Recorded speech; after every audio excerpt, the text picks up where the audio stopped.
Welcome back to the channel. I'm Lore After Dark, and today we are talking about what I can only describe as a CIA fever dream.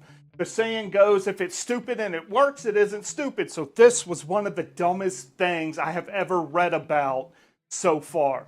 Also, I got excited to film this video and I forgot to do the intro. So things might look a little bit different. Let's get into it.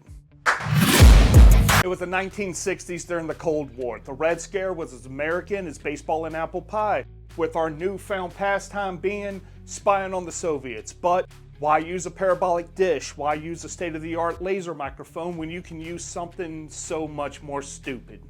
First off, what was the Red Scare? It doesn't really matter. The important part is people hated communists because communism sucks. It always sucks and it always will suck. We beat them at the space race. We beat them at the Berlin airlift. Just existing as a country. There's a reason why we call them Russians and not Soviets anymore. So the CIA needing to record Soviet conversations on the streets of DC and them wanting to push the limits, they were probably just trying to justify their budget, came up with, what? A fucking cat. A cat. What is it with the feds? First they invent birds and now they're trying to repurpose cats. So the plan, give a cat a microphone, train it to go where you want to, eavesdrop on the Soviets, since they would never spy on the American people, right? They would never repurpose this for a future date.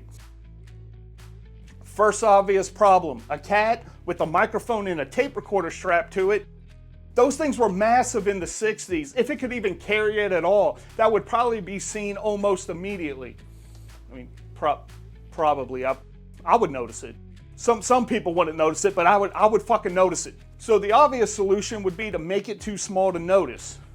Maybe get a black cat, make the stuff black, attempt to hide it on it better, right? Right?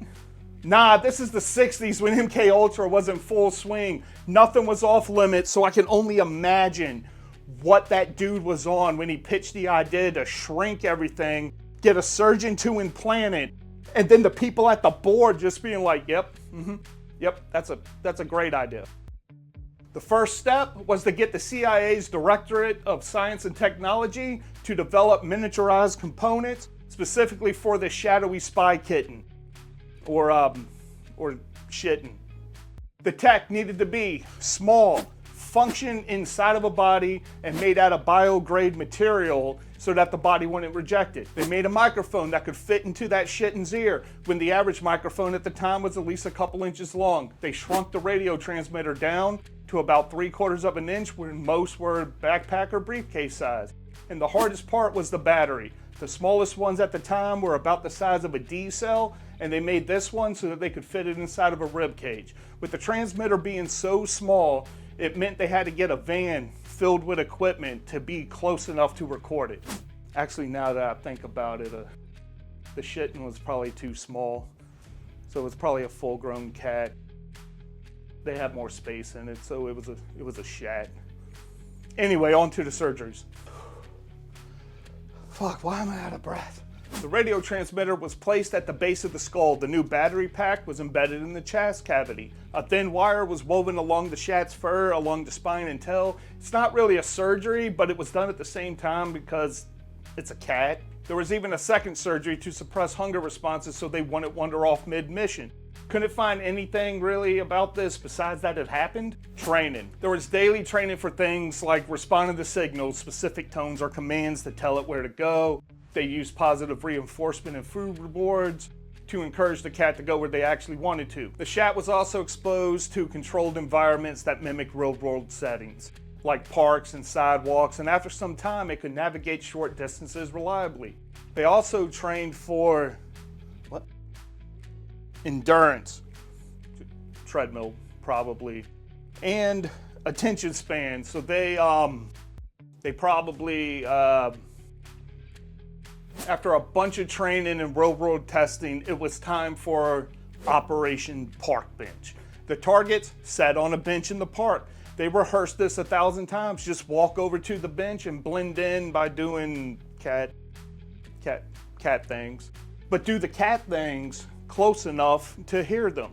They loaded up the van, went to the park, and released the shat out the back, and it bolted immediately the other way and was hit by a taxi and reportedly died on impact because it was a cat. What the fuck did you think was gonna happen? They don't listen at all. This was 5 years and $20 million down the drain on some CI fever dream fueled fuckery. $20 million in the 60s, that's around $180 to $200 million today. That's so many people's lifetime taxes. And they didn't even bother killing something nice with it. They just made some cat a high-tech speed bump. Where's PETA? Did PETA even exist then? PETA would have killed that thing the same day they stole it off a neighbor's porch, pieces of shit. 5 years, $200 million.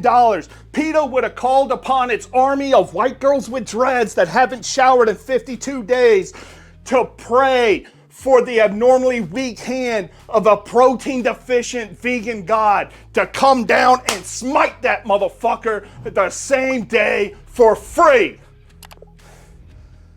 I'm going for a walk. And that was it. The project was deemed an operational disaster, but still a medical success for proving that cats could be implanted and trained. But they are cats, so it was quietly scrapped in 1967 and buried until it was revealed through a Freedom of Information Act in 2001. Birds aren't real, they always be doing shit, don't trust the government.